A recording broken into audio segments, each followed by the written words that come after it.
This week I speak to Alan Edwards, founder of Evoke, a platform to help law firms, fiduciaries and businesses pass wealth to the next generation via secure custody and inheritance planning. Alan, welcome.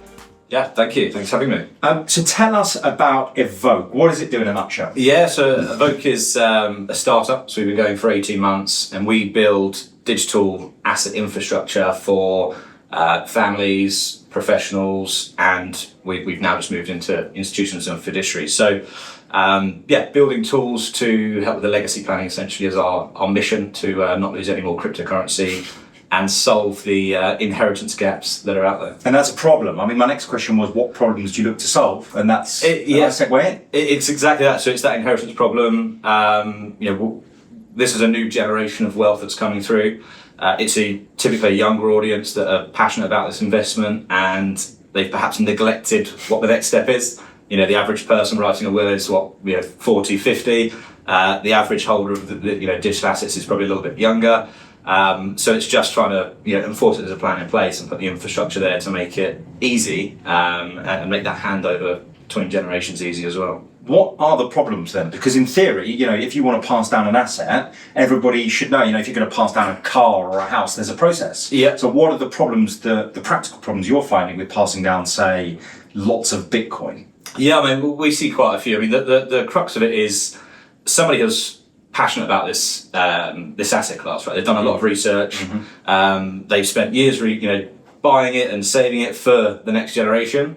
That generation probably are less passionate. They don't know the tech as much, and ultimately it's a bearer asset. So they need to be able to get access to it. When you say bearer asset, just for those who may not understand. So that is you used to have pieces of paper in the olden days, where if you own that piece of paper, you own the asset, you get the rights to it. With cryptocurrency, if it's held in self-custody, if you hold those private keys, you've got access to it. It's semi-anonymous, so there's risks involved as well there. So it's all about that education piece as well as how to prepare that handover, and also giving your heirs the best chance to recover those assets, be them on an exchange or self-custody. We try and where we can cater to however someone is holding it, and just increase the chances of their heirs getting the fruits of this labour. So is it a matter then of making sure that there is a suitable infrastructure to pass from one generation to the next? Exactly that, yeah. So I mean, our first product, which is Vault, is essentially a digital asset schedule that is a schedule of assets that complements a will or could be used as a standalone document. A user would go onto our platform, document where they're holding their cryptocurrency, and we ask basically everything other than what are your seed phrases and where are the hardware devices. Yeah. But what we then do is populate this schedule, which has quite in-depth recovery instructions that, when the beneficiary has time and when they're ready, they can sit down and digest this. They don't need to rely on a neighbour who they know does cryptocurrency and give them the 12 words and hope that they're going to be honest about it. So we are filling that technical gap. We also work with the law firms who are writing these wills, and some of them are reluctant to ask, have you got cryptocurrency, because they don't know what the second question is. And we do CPD courses for law firms as well to go in and help bridge that technical gap. So it's all about the preparation and just making sure that legacy plan is in place. Oh, very good. So it's like a checklist of things, and then within that you can sort of click through. Yeah. And then here's all the instructions of how you pass from one person. Exactly that. Yeah. I mean, we've got some pretty exciting things on the roadmap to try and make that journey more engaging. At the moment, it is a legal document essentially that complements a will, but we are building tools for the beneficiaries as well, that when it does come to it, they are, they'll have all the information they need, the guidance they need to just sit there on a screen and go through it when they're ready. Is this more then for lawyers rather than the ultimate beneficiaries? Is this to help them draft wills? A lot of it is that, yeah, because initially the naive go-to-market for Evoke was, right, we'll build this tool, it'll be a B2C tool, people will adopt it, but wills are very vitamin, people don't plan to die, they don't plan to think about it. Exactly, they don't want to think about it. So then we went to the law firms and like, right, so we built this great product, let's go to the law firms, they'll like it, but then we noticed the technical gap. So we are seeing law firms, really embrace what we've built. So we use them as a distribution channel, and then we help them structure the questions they're asking when they're writing wills, so we can identify these assets and then we've got the product to complement it. Much like when you're doing a land registry check. We kind of do that. If they've got cryptocurrency, go to Evoke, and then we know we've got the documents that are going to fit in place. No, it's a good idea, and I think lawyers need to know this sort of stuff to make it a bit easier for them. I had a look on your website. It says the Evoke Vault is, to quote, multisig vault for professionals and individuals who need multi-party Bitcoin security. Shared key architecture ensures no single point of failure. Professional dashboards, built-in inheritance planning, end quote. Why is that different then to other custodians? Yeah, so I guess the way I've just portrayed it as well is that we're inheritance first. So right. Where you've got great products out there, you've got Casa out there, which is a great multi-sig wallet with an inheritance tool built in. We're kind of the other way around. We're an inheritance tool, and then we have our multi-sig wallet. So we have some clients who already have a multi-sig with somebody else, and they document that on our platform. We have some clients who want a multi-sig, so we built a multi-sig, so we can hold one key in a multi-sig. So that would be you have 3 keys. You need 2 to authorize a transaction. The client, if they wanted our multi-sig, they get 2 keys and we hold 1. And then we do some education around, look, 1 key, you should know where it is, and that's your key. And then another key, it may be on your mobile phone. And that's where your heirs would know that, there's a key on the mobile phone. If you lose 1 key or if you pass away, your beneficiaries can come to us. We've got 1 key, so we can co-sign a transaction and then move assets, as per the probate. So it's a matter of not only are you a provider, I think we spoke originally about sort of checklist of making sure lawyers understand, but also infrastructure to allow people to custody their assets with yourself as well. Exactly that, yeah. Because, with the digital asset schedule that we've got, whilst it's great, we can say, we're 90% certain that your heirs will be able to, get access. With the multi-sig, we can push that to, 98, 99%. Yeah, infinitely high. Yeah. So it's a much better offering for those customers that are interested in that self-custody, and they don't want the complexity of figuring out how to do a multi-sig, the old way, shall we say, and the complex way. We try to make that as easy as possible. So why hasn't Coinbase, for example, why don't they do this sort of stuff to make it easy? Yeah, I guess, they're an exchange, predominantly. They want people to be moving assets, between, different currencies. They're not going to make as much money as people are set there with, the long-term holds and in a multi-sig. They could charge it, and they do have, institutional options for multi-sig.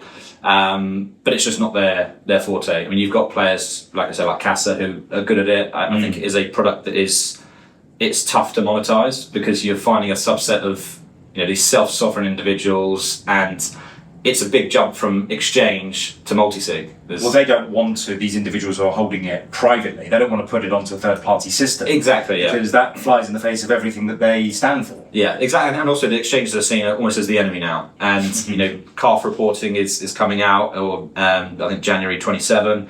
And, that is the exchange's full transparency with the likes of HMRC, which some people don't like. And if you're on multi-sig, then you're probably, there's other options. And your site notes, Evoke is a non-custodial service. It says, we never see, hold, or move your Bitcoin, private key, seed phrases, or balance.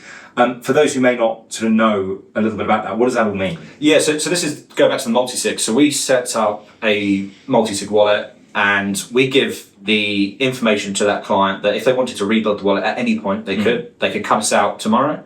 So we're giving them all the data. We're essentially setting it up, and we hold 1 key in that setup. Whilst you may be using our user interface, you could rebuild it in 6 or 7 other places, cut Evoke out. It's your wallet. We can't access it because we only have 1 key. We have very strict rules when we can co-sign, and that is essentially once 1 key is lost or upon death and under instruction of a lawyer.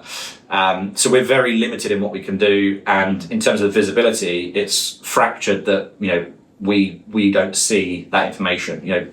We could probably go out and put some pieces together, but it's not in our interest. No, it's not your interest at all. And the clients that you're looking to support are very tech savvy and very data security savvy. Exactly. Yeah, people. They've usually bought this asset sometimes for the privacy. They don't like the transparency of it sometimes, and we appreciate that. I'm exactly the same.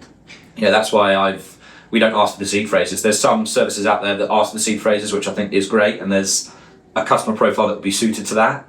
I personally, no matter how secure some of the kids, you're not getting my seed phrase, because that's just how I've got into this world. And is it only Bitcoin, this infrastructure? For the multisig at the moment, it's Bitcoin. The checklist and the support for lawyers, it's everything. Yeah. So it's any exchange, even if it's self custody. So let's say somebody comes to us and they're holding Solana on a hardware device.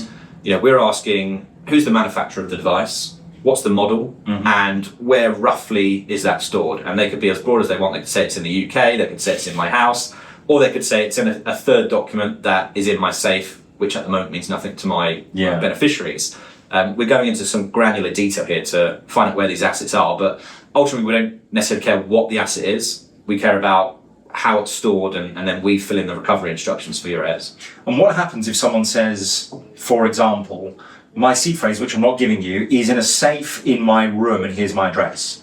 Because you could then be hacked and that data could then be taken for someone to access that. Yeah, so there's a huge risk of what's called a wrench attack, which someone has that information, they can go into your house, put you under a lot of pressure and get that information. So we do a lot of education with our clients, and before they even input anything into that box, it says what not to say. So it's pre-populated and it's broad. And also the schedules themselves can't be downloaded onto the user's PC or desktop. It is locked with their hardware key or our app. So when you're on our user interface, if you wanted to see that granular information, you have to either scan our app as, it's a Bitcoin message, but as two-factor authentication, or one of your own hardware devices, you have to sign a Bitcoin message to be able to see that granular information. So it's all hidden by default as well. Very good. Pause there, hard cut. I always get nervous that I haven't turned the button on. That is recording. I always just lose it. I don't know why. Because back in the old days, there'd be someone behind going, Yeah. All right, we're going to go straight in. So what happens if Evoke then doesn't exist? If the company goes down, what happens to those wallets? Yeah, so the wallets themselves are fine because, as I say, we give the information as to how to rebuild those wallets at any point. So we give what's called a wallet descriptor, which is how they can rebuild it, and we give our XPubs so they can rebuild that with ease. The digital asset schedule, we would essentially send the latest one that has been populated to that individual or their representative. So there's not really any, custody risk on Evoke. We're not holding anything on a balance sheet. We're not holding any assets on behalf of anyone. We're literally just setting up the infrastructure and handing you the control of it. And Evoke Inheritance was one of the other tabs that I clicked on your website. It says, and I quote, help your clients document their crypto holdings and create a recovery plan built for law firms and advisors. No technical complexity, no seed phrases or private keys required. Simple, secure, and legally sound, end quote. So I don't want to ask this question at the start in as much as are you marketing to lawyers, but is this lawyers, it seems like advisors, people who are looking after what? Exactly that, yeah. So this is our Evoke Legal product now that we're getting into, and this is for lawyers, crypto accountants, those that are handling clients or working with clients that are holding this asset class.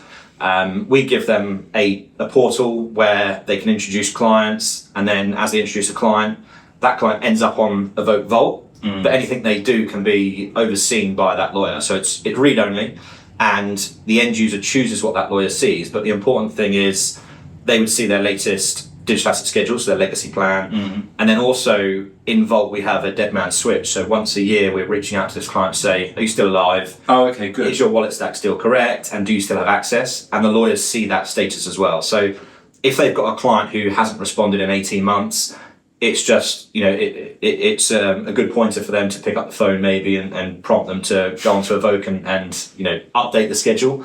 So they get that oversight without, having to chase too aggressively. And I guess a lot of the responsibility still lies with the lawyers. It's just simply that you are there behind them providing an additional support system. Yeah, so this is it's essentially a tool, for the lawyers to cater to this asset class. We also have a resource hub on there as well, so they can send either things to their clients to explain, why they're asking these certain questions, or for the lawyers themselves just to get comfortable with asking these questions in the asset class.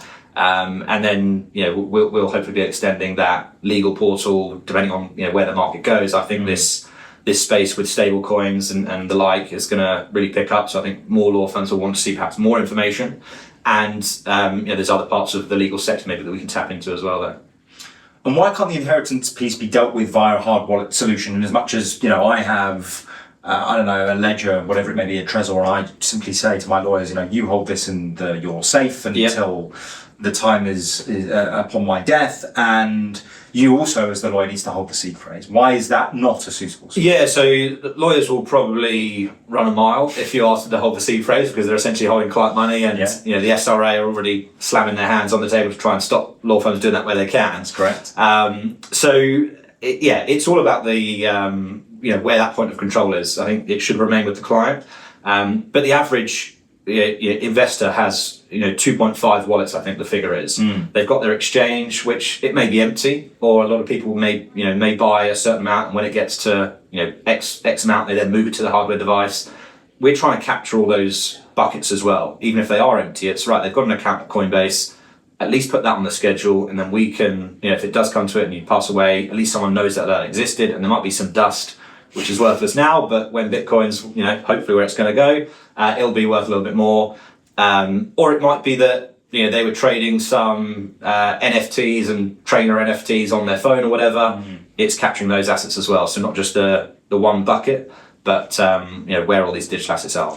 And I suppose for the purposes of paying tax, you might want to have all the records of what someone has done in an exchange. Yeah. Not a popular or fun thing to say, but it's probably needed, isn't it? It definitely is. And you're touching on a point there. So, let's say you do have £1 million worth of cryptocurrency and it's on a hardware device. You've lost the hardware device and HMRC are aware of it. Your heirs, if they get the Bitcoin or not, are going to get a inheritance tax bill. HMRC doesn't care if they've got it.